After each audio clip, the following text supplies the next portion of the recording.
Сайн байцгаана уу бүгдэнд нь 2021 оны хамгийн сүүлийн өдрийн баярын мэндийг хүргэе. Мөн шинэ оны мэнд хүргэе. За өнөөдрийнхөө бичлэгээр Монголын Солонгост байдаг, Солонгост ажилладаг хүмүүстэй зориулаад Солонгос хэл дээр шинэ оны баярын мэндчилгээ хэрхэн бичиж нэг нэгэндээ явуулж болохыг бас хүргэе гэж бодоод хэдэн өгүүлбэр бэлдсэн байна. Тэгвэл бүгдээрээ хамт шинэ оны хэллэгээ сурцгаая. За хамгийн ихэнд бол 새해 복 많이 받으세요 гэсэн үг байна. Энэ бол мэдээж шинэ оны мэнд хүргэе гэж орчуулж болно. За дараагийнх нь үг нь 2022 онд инээмсэглээд дүүрэн ад жаргалтай байгаарэ гэд бүгдээрээ хэлье. Тэгвэл 미소 가득 담은 행복한 2022년 되세요. ингэж бичиж ч юм уу хүнд хэлж болно. 가족 모두 건강하시고 다복하시고 행운이 가득하길 바랍니다.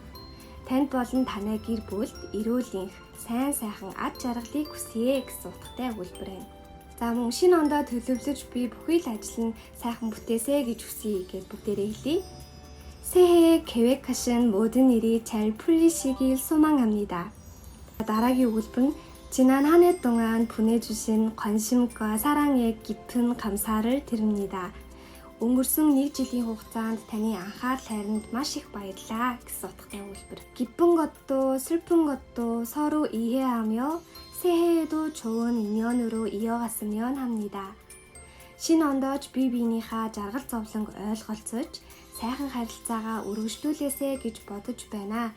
Иймэрхүү утгатай өгүүлбэр байна.